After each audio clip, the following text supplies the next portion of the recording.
Okay. Good day. A new episode of Cruising a Phil. My name is Phil the Cruz, and I have a welcome back guest from my first time interviewing this amazing bike advocate woman, uh, co-founder of Yonge4All, or No, honestly, Yonge4All was already well underway when I joined, but I did help come up with that name. It used to just be okay. called the Young Working Group, which I thought wasn't really a very catchy, catchy title. Oh, And I was definitely one of the core volunteers. And towards the end, I kind of ended up being the spokesperson okay. because I Oh, was sorry. willing to go in front of cameras My, and nobody else was. I forgot. My guest is Robin Richardson from Yonge4All. Today, the show is about the after effects of the passing of Yonge4All, which got passed by the city, right?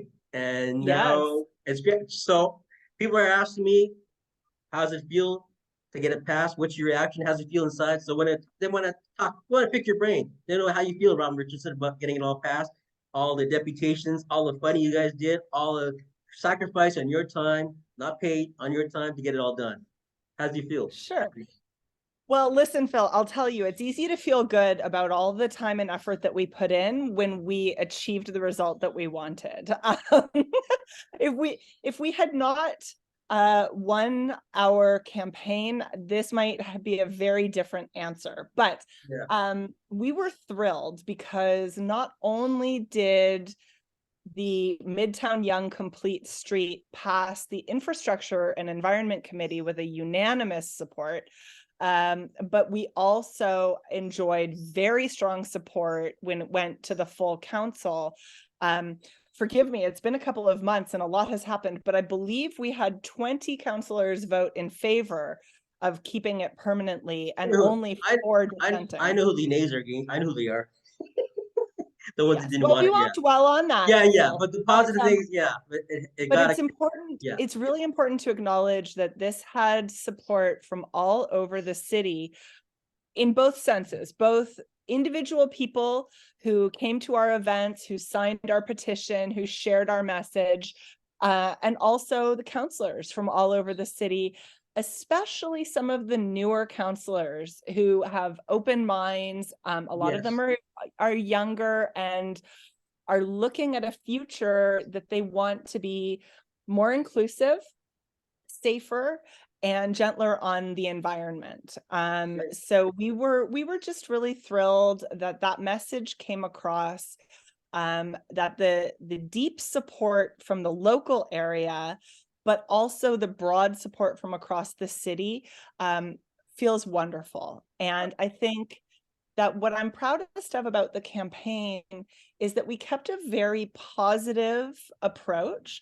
Um, Sometimes if you're a person who gets around primarily on foot or by bike or using the TTC, it's very easy to start to feel a bit negative because it really does feel like the deck is stacked against you.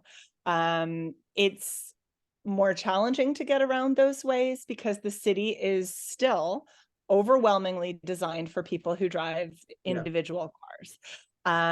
And so we all have our various reasons why we've chosen to get around via other modes, whether it's our health, financial savings, environmental benefits, community connection, or a combination of all of those things. But there are days when, you've been riding a bike or walking on the sidewalk and somebody in a big SUV drives through an icy puddle and splashes you, Yeah. or, you well, again, I don't want to get negative, but it's No, easy no, I to understand. sometimes Yeah. get a Yeah. little bit angry. Yeah. And sometimes we see that come out in advocacy, but we really wanted to emphasize the positivity of a project like the Midtown Yonge Complete Street and how much joy it has brought to this neighborhood. And that's not just for cyclists, that's for people who use the sidewalk cafes, that's for people who are waiting for buses or walking to get on the subway. And of course, it's true for people who ride bicycles because for the first time, they had protection on Yonge Street. And that's never been the case before. And So I live, walking your dogs, eh, Robin? Walking your oh dogs. yeah. Yeah. Oh, Yeah. we heard from so many people with Yeah. dogs We that talked they about it love before. the bike lanes and cafes specifically because they form a buffer between the sidewalk and the motor vehicle traffic. They just give some space. I talked to more than one person who said, my dog was afraid to walk on Yonge Oh Street yeah, because before. I dogs had just to take a yeah, different route. yeah. Some And dogs now are I really can walk sensitive. here. Yeah, yeah, about the noise and all. Absolutely. Well, they're not wrong, by the way. It isn't pleasant to Oh no, walk on a sidewalk just a foot or two away from big cars and trucks driving yeah, by, actually SUVs coming by. and especially SUVs. Yeah. I don't know. I So just forgive me for laughing. I was in the military. I used to drive SUVs for a living. So when I see these, I'm not against SUVs, but when I see these big vehicles I go, why are you doing? Why are you driving this big vehicle? Something you do in the military and up in the field, where especially the humongous ones. I talked to Albert about the. well, Phil, I'll tell you, my origin story, if you will, is that I used to drive a big SUV. Yeah, I remember you I told had me this. Yeah, 3 little kids, yeah. and I didn't know what else to do to get them around. I've told this story already, so I won't belabor it, but I do understand the reasons why people choose those vehicles. Um, Eventually, I got to the point, though, where trying to navigate that huge hunk of metal through this city, trying not to hit anyone with it, trying to find somewhere to park it. It just was so stressful. I didn't want to do it anymore. And I didn't want to live with the guilt that I felt every time I turned on that ignition and thought about all the pollution I was spewing out into the city where my kids live, Yeah. right? Like into my own front yard, in front of their school, you name it. Okay. I said I was going to keep a positive tone. So I was the going to ask you. complete street I was was gonna, great because it made life better for everybody, oh, yeah, Phil, yeah. and the drivers. I There got were to ask actually, you. When we started the interview last time, we had 5,000 signatures back then. Was it? okay, that sounds about right. Yeah. So what was the tally? I was just kidding. What was the total after we were? Because last time before the meeting or the deputations, there was at 8,000, I believe, right? So did you Yeah, get any? we What got was? very close to 9,000, and then after the vote we decided to take it down because Oh, it okay, had but been that's made so nice, permanent. eh? That's 9,000. Yeah, We were shooting for like 10,000. We got so close, right? Or you guys got so we close. got close. That was We so got close. amazing. And listen, if John Tory had had his way and we had extended the pilot for another 6 months, I'm quite confident we would have gotten over Yeah, I think 10,000 so. Yeah. signatures because we would have had all that extra time to work on it. But I have to tell you, I'm so grateful that that did not go Oh, through. I watched you on the YouTube when you did your speech and all, and everybody had their. Oh, I forgot to mention Robert. I asked Robert. He can't make it here today. He's also was part of my interview for the Yonge4All, but he did Yes. send a replacement to fill in for him. So he told me to bring this little guy in. It's Robert and Mozzie. Yeah. No, this is Wendell. This is Bobby. So Robert sent a proxy because he can't make it. He's a workaround and he's accounting. So thank you, Robert. Oh, Actually, the resemblance is amazing. You think so? it's very cute. I'm Yes. talking about Wendell. I love it. And they got to go Oh, back. that's so cute. I love I those guys. actually They're amazing. So I saw Robert last night at the consultation for the complete street that they're talking about putting in Yeah. on Bloor out in Etobicoke. And I think I'm jumping ahead, I think, in the interview probably, but a lot of people have said to me, well, now that you have secured what you were working towards, what's next for Yonge4All? And there's a short-term answer to that and a long-term answer. The long-term answer is that we want to see a complete street on Yonge all the way from Lake Ontario, at least to the city limits. And if we possibly can, beyond that, all the way to Lake Simcoe, lake to lake. That's a very long-term plan. Like The short-term plan, Eglinton, the Eglinton subway being built, or the LRT, we were talking about it earlier. If we can get way yes, up to there, that make a big difference too for coming down, like all the way down the lakeshore. absolutely, because complete streets, bike routes, safe walking routes, all of these things work best when they're part of a network, right? Nobody would drive on a road that didn't connect to any other roads. It seems obvious when you say it for cars, Yeah. but what a lot of people forget is it works the same way for bicycles. So right now, the bike lanes just end a block north of Davisville with basically no warning, by the way. You're enjoying the protection and suddenly it's gone. Yeah. And I ride that route every day with my middle son on the way to high school. And I'll tell you, we feel great right up until that point. And all of a sudden, there we are in traffic with all the commuters who are rushing to get to work and not Yeah. looking out for us. And we have to go, it's literally only one block, Phil, before we can get into the neighborhood and off of Yonge and kind of onto quieter streets. But that one block is so stressful. Oh my gosh, wow.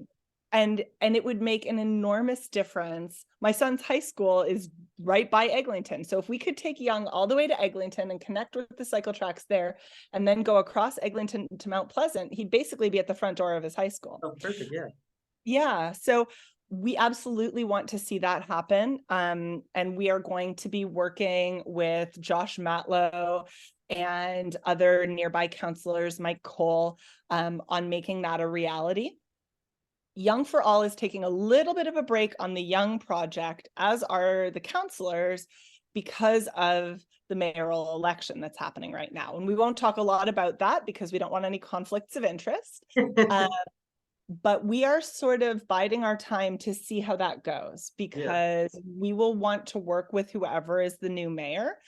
And depending on who that is, our strategy might be a little bit different, right? If they are already an active transportation and safe streets advocate, then it will be very easy to work with them. And our role might be more support and information. Whereas if there's somebody who really doesn't yet see the value in those things, then we're going to have to work very hard on showing them that there's support in the community and here are the benefits it brings and things like that. So we're biding our time a little bit until the election is done. Well, But in the meantime, I talked to some people at TTC. I think they actually are building bike stations there at the Eglinton LRT, the connection. They'll be installing either they're or bunkers or whatever, or just stalls or rentals or whatever. I'm not sure, but I think they're like lockers. I think so. If they're gonna put lockers out, yeah, I think they're gonna put locker or something there. Whatever they're gonna put, that should be all means extend this thing all the way up to up to Eglinton, right? It make more sense, right? Why put these bike depots there? There's and then I've been. I don't know if have you been up there in the LRT, but where they're all building it now. There's a lot of area they can just put so much space there with the like a bike locker, right? No, I don't. I don't think we have enough. We need more. I think we need more bike lockers around the city. I don't know if you agree with that. I think so too. Bike theft is a major problem, Phil, and it definitely makes it harder for people to adopt cycling as their primary mode of transportation. If you've invested in a good quality bicycle and you rely on it to get to work or school or anything else you need to get to, it's a major problem for you if you come out and it's not there to take you home at the end of the day. Oh yeah, it's so sad. Yeah, but it's terrible and it happens every day. So bike lockers, I think, should be widespread. And I would love to see that happen. I mean, that we both need safe bike parking and safe ways to get to and from. Those things go hand in hand. You think they should change the hours for the TTC? Because I know you got to take your bike on the subway at a certain time, right? Really, I think there's some kind of yes, Phil, except that they've also reduced service, which means that all of the trains and streetcars and buses are going to be more crowded than they were before. So that's the issue, right? It's not that they're anti-bike, it's that they're trying to make enough room for all the human beings. And a bicycle, even a small one, takes up some space. So that's going to be a hard argument to make as our various TTC vehicles are getting more and more crowded. Well, they're going to shut down the Scarborough Rapid Transit for there, or the Scarborough Transit there. Yeah, I think it's November. I think can't remember now. But once that's shut down, that's going to be oh my gosh, like this part of Scarborough where I live, like all the way down to Lawrence, it's just going to be crazy, Even though they got a bike in Lawrence. Such a short-sighted decision, Phil. It's just But what I was going to say is that during the election, while we're sort of leaving the young piece alone for the time being, there are other campaigns that are underway that we are supporting. So I already talked about the Bloor West Complete Street. I was there last night with Councillor Morley, who was helping constituents understand. Nice lady, eh? She's super hot. She's a nice. I met her there twice. I think once at the Labor Day parade. Such a super lady, I was so glad she won. She's very smart. She's Oh yeah. very energetic, passionate, dedicated. And what really came across to me last night is that she sincerely cares. Oh yeah. You know, Like a lot of them, like a whole bunch of them, like Al Bravo, her, Jamal, Moise, all the new ones that got in there. Sax, yeah, Canada Guy and Sax, they all care. They really do care about the city, the people. They're not there just for the bucks and all that, yeah, And I actually exactly see, right. yeah, they're all. I see Dan Sax always at a lot of bike events and other things and pushing things there, Yes, And she's been around for a while too. Like she's not new in politics. She's been around for quite a bit. that's right. She's done lots of different things. Um, so the Bloor West campaign is important. At the exact opposite end of the city, there's Danforth Kingston for All, which is a very similar effort. They're trying to get a complete street installed out there so that the folks in those eastern neighborhoods can Yeah. enjoy the benefits of safer, more equitable transportation. And then I also want to mention the Lawrence Prospect, which is, I don't know if you're familiar with that project, but Oh. it's been started by this remarkable young man named Yeah, yeah, the Hafiz. young fella. Young, yeah, yeah. He started. I seen his design. He's, he's incredible. He's a Yeah, first-year university student, and he's organizing an entire campaign to try to make Lawrence in Scarborough yeah. a I saw that. safe, inclusive, welcoming place for everyone. They should put I him in mean, I find TTC. it This so guy. inspiring. Hire him in Sorry? TTC. Put him in TTC. He's got so Oh many my good gosh, ideas. put Yeah, him in charge of everything. He's been working on this since he was in high school. He's got great designs, he's got great ideas. He knows how to bring people together. So that's another great project that we are supporting. that's what we need, Rob. Um, All these new faces, new young guys like that, young women, young men. I talked to two youth groups. They want to get be part of the city. With more input of politics. Like him, like this mhm. guy's a perfect example. Get into the city. We need people like that. The changes there. Not being political, but the changes right now with the bikes advocacy, his project, just Morty. All these people are new faces, new ideas. They have good energy, and they really want to help the city. And that's what we. That's not putting anybody down, but they didn't pass. I mean, you've been in your office for a while. That's great, but we need new changes. I think it should be. Every so many years, you should have a change. Regardless of how well you do the job or not. Just like him and TT. Can you imagine a guy him and TTC? You know, Yes, we yes, I had a young. can. Getting political. We had a young candidate last year, youngest candidate ran in politics. Her name was Hope Schreier, 19, right? And we went to her debate at her high school, which was the best debate ever. And she stood up there. I didn't know this. She stood up and says, I used to go to this high school. All the kids, just like young gentlemen and men and women, eyes just pop right open. They said, like, you used to be one of us. And we were talking about it. Can you imagine her winning council and sitting on the police board at 19? And she brought up something none of us talked about. We're all older, right? And her thing was safety from schools, traveling within. And we never thought about that because we take it for granted. And that was a great idea. Safety going to and from schools after hours. And that was a great thing. She's just one example. So you put all these ideas with bikes and patios and all these new ideas. What's missing is just getting in there, getting it done. Slowly it's getting there, like, passing the Yonge4All. I That's right. watched That's right. And I there was a terrible incident not too long ago where a young lady was hit and killed by a driver when she was just on her way back from lunch to her yeah, high school. yeah, Yeah, not far from you. yeah. And so she's exactly right. We need it to be safe for kids to get to and from school. And what I think a lot of adults don't realize is that how much time that would free up for the parents as well. If we didn't have to take our kids everywhere, if our kids could safely get themselves to school, to a friend's house, to their after school job, to a sports practice or game without needing to be chauffeured around by parents, that would be so liberating for them, but it would be liberating for the parents as well. It would free up Yep. more time for them to do their hobbies, to volunteer, to connect with friends, or I guess if they're workaholics, to put in extra hours at work, whatever it is that's important to them. All that time that right now they're spending in the car or sitting in the parking lot. I don't know if you've ever driven by or biked by a hockey arena during practice time. There's a bunch of parents sitting out there, half of them idling their engines, looking at their phones for an hour while their Yeah. kid is inside what a waste of time and resources when they could be doing something productive They're there or to pick them up and or drop taking them a off. nap. It doesn't have to be productive. It just, anything's better than sitting in a parking lot. I know, and the car's running there. Like even like my garage, my building, I'll go down there to go grocery shop. The guy's sitting in the car on his phone. I come back an hour, he's still sitting there in his car. The car's still idling. I go, buddy, what are you doing? You're in a Yeah, garage, smoking up or polluting the place in the closed garage, and the car's yeah. sitting there, and he's still on his cell phone an hour later. It's like, why you have the car running?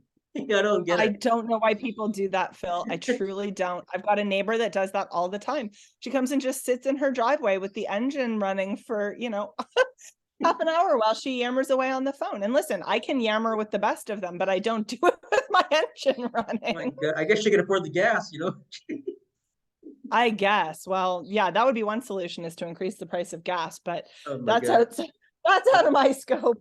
And Yeah. So anyway, Yonge4All was a wonderful campaign. I learned so much. It was my first real foray into advocacy. And how lucky for me that it was on a campaign that met its goal. that's It nice. Yeah. doesn't always work that way. I know it's But we recently had a meeting, the sort of the core organizers, and said, what's Yonge4All going to be going forward? And we all agreed that it was a very fulfilling and motivating project to work on. We like each other still. We learned a lot. And so we want to continue our work to expand both to the north and south on Yonge Street with the support of the local councillors there. Chris Moyes, just to the south of Bloor, is a very strong proponent of complete streets and wants to see that in his neighborhood as well. But also to offer our support to other organizations across the city. One criticism that we heard of the Midtown Yonge project, which I think was fair, is that Midtown Yonge runs through some of the most privileged neighborhoods in the city, the highest housing prices, the best access to services. And meanwhile, places like Scarborough and Etobicoke and North York are under-resourced chronically. They have the highest rates of pedestrian and cyclist deaths. They are, they have the lowest TTC support, you name it. And so why should the city be pouring resources into an already affluent and fortunate area when these other neighborhoods are, so disadvantaged? And I thought that was a really fair criticism. Now, I didn't think it was a reason to rip out the Midtown Yonge complete street, but I do take it very much to heart. And I think, yes, absolutely, every neighborhood deserves this, Well, I not was just thinking of Rosedale. the Lawrence Street area goes all the way to Young. You know how it goes to a certain area, because it's a privileged area, like a rich area. So the bus Yes. takes a turn, takes a detour. It's a street, you can go straight. I think you can go right to Young, but you can't take it because it's a privileged area. It's a rich, well-to-do area.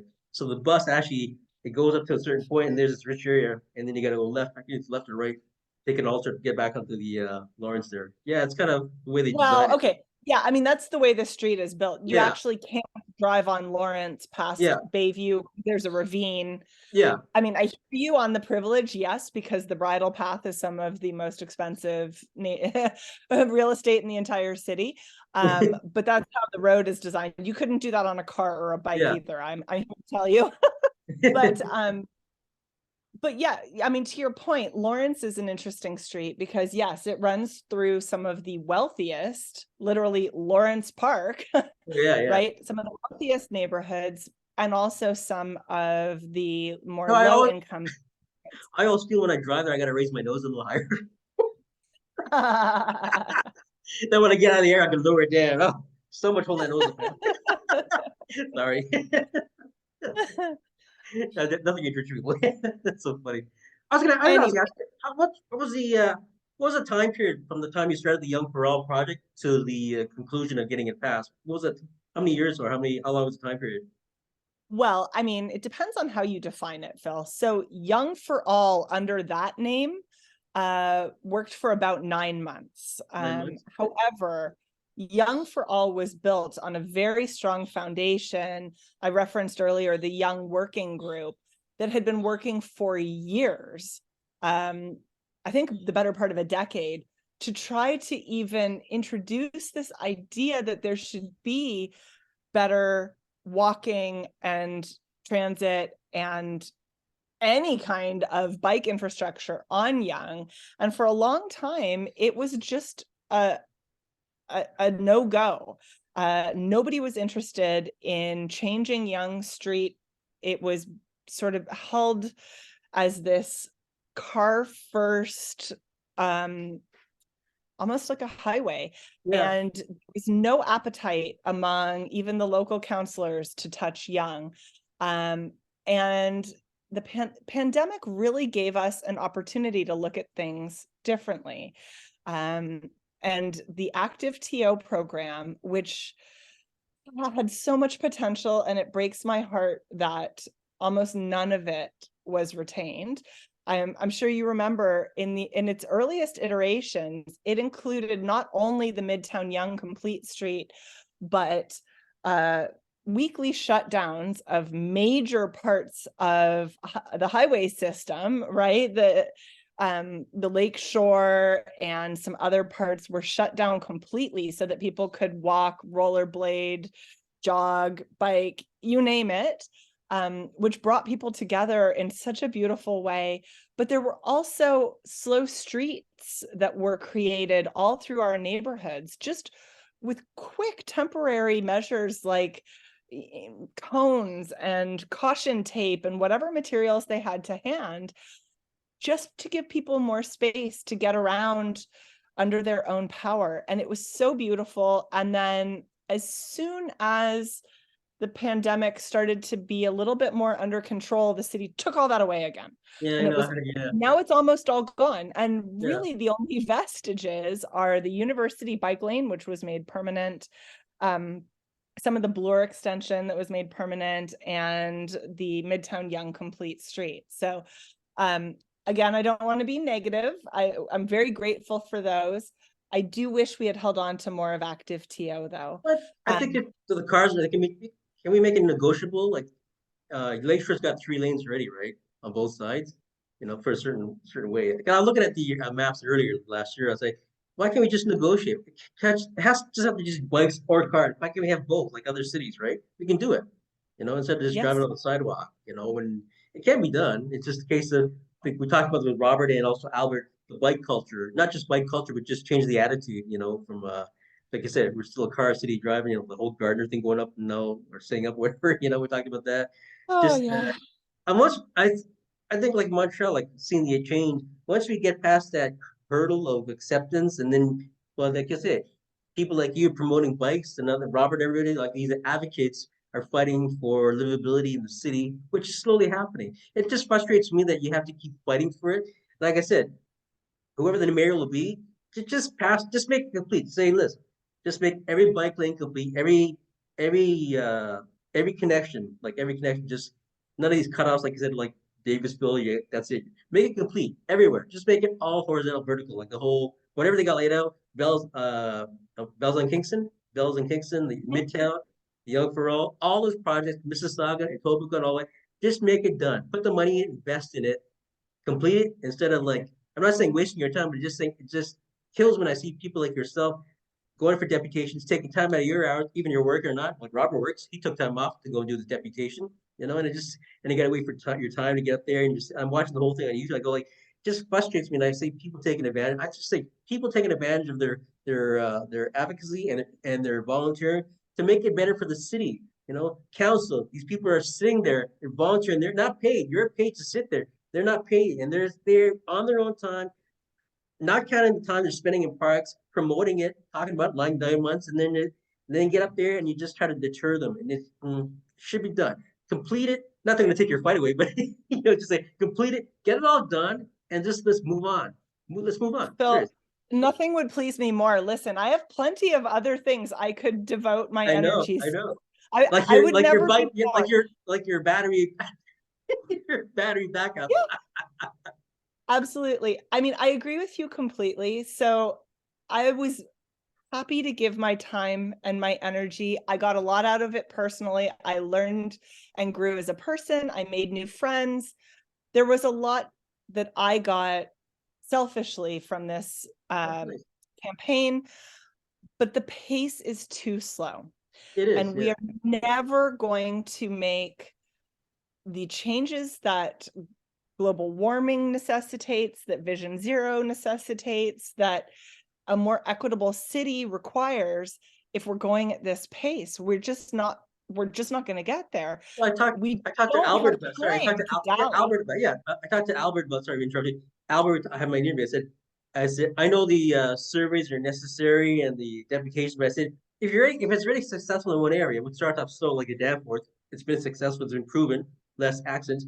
You already have one survey done. Why do you keep doing surveys over and over every? The whole Toronto's mostly all conglomerate. You know, it's one survey's done. Take it from that survey. It's a success. You spent the money, the hundreds of dollars doing the surveys and the analyzations and all. They already said it, success. You know, so take that and just apply it to the rest of the city. I mean, once you do one, it's like you're buying a property and you get another survey for the next property, the same property you're going over and over. It's already been assessed. Why do you keep assessing? So once the surveys are all done, like just get on with it. I just find it boggling like they keep doing surveys over and over.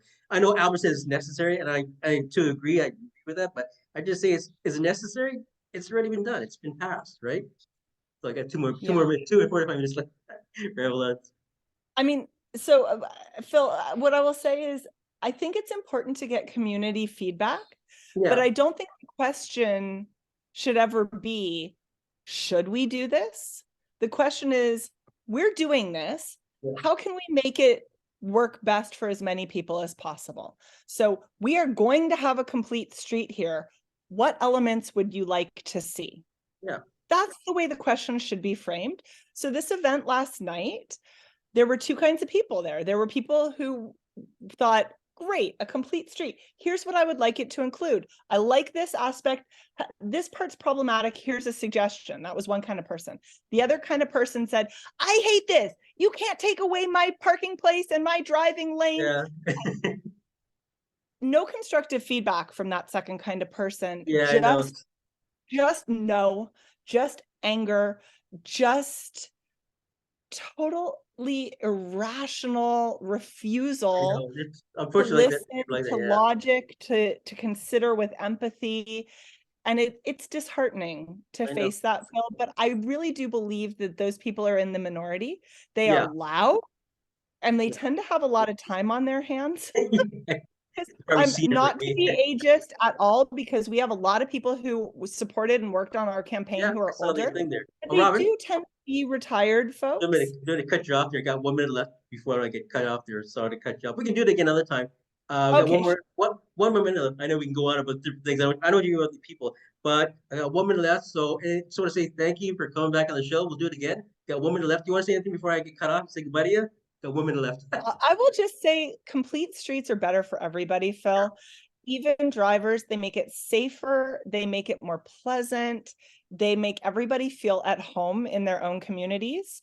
So that's what I want to leave with, is that complete streets work and we need more of them. Yeah, great. Thanks for coming on the show. I'm gonna post the videos. I'll send you a copy. I'll put it on my channels, both channels, and we'll take it from there. And we'll talk after. So I'm gonna get cut off for you in a minute. Just say thank you so much, Robin. It's an honor having you.